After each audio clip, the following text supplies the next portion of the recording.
नमस्कार सभी को। कल हमने देखा था इतिहास दर्शन के अंतर्गत पाश्चात्य दृष्टिकोण और भारतीय दृष्टिकोण। आज हम जानेंगे इतिहास लेखन की पद्धतियाँ कि वह कितनी हैं। तो आइए हम इसको समझते हैं विस्तार से।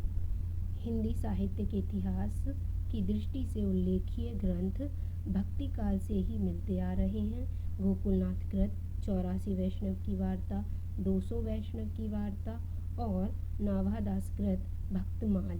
किंतु कवियों का विवरण मात्र होने से इन्हें इतिहास ग्रंथ नहीं माना जाता।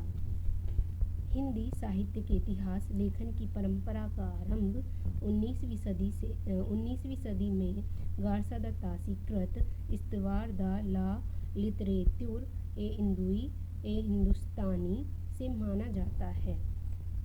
हिंदी साहित्य के इतिहास लेखन की 4 पद्धतियाँ प्रमुख रही हैं।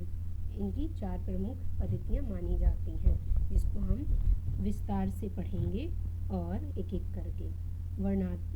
वर्णानुक्रम पद्धति, इसके अंतर्गत इसे ऐतिहासिक दृष्टि से असंगत माना जाता है, क्योंकि यह इतिहास लेखन नहीं शब्दकोश लेखन की तरह होता है।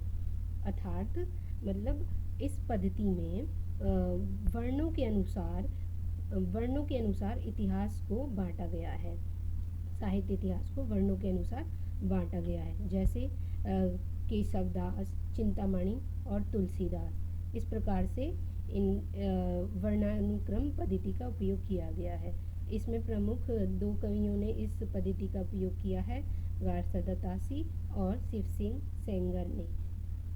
आगे कालानुक्रम पद्धति, जॉर्ज ग्रियर्सन और मिश्र बंधुओं ने इसका प्रयोग किया है। यद्यपि ग्रियर्सन में विधेयवादी पद्धति के कुछ आरंभिक सूत्र भी मिलने लगते हैं। इसकी तीसरी पद्धति को देखते हैं, वैज्ञानिक पद्धति। इसे ग्रंथकार निरपेक्ष एवं तटस्थ रहकर तथ्य संकलन कर उसे क्रमबद्ध रूप में प्रस्तुत करता है। इतिहास लेखन सिर्फ तथ्य संकलन ही नहीं बल्कि उनकी व्याख्या एवं विश्लेषण की भी मांग करता है। अतः इस पद्धति को भी अपरिपक्व माना गया है। आगे चौथी विधेयवादी पद्धति। फ्रेंच विद्वान टेन ने इसे सुव्यवस्थित सिद्धांत के रूप में स्थापित किया। टेन ने इस पद्धति को 3 शब्दों के माध्यम से स्पष्ट किया है, जाति, वातावरण और क्षण विशेष। इस पद्धति के अनुसार किसी भी साहित्य के इतिहास को समझने के लिए उससे संबंधित जातीय परंपराओं, राष्ट्रीय और सामाजिक वातावरण एवं सामायिक परिस्थितियों का अध्ययन विश्लेषण आवश्यक है। इसे इतिहास लेखन की व्यापक, स्पष्ट एवं विकसित पद्धति माना गया है, क्योंकि इसके द्वारा साहित्य की विकास प्रक्रिया को बहुत कुछ स्पष्ट किया जा सकता है। हिंदी में सर्वप्रथम इस पद्धति का उपयोग आचार्य रामचंद्र शुक्ल ने किया है।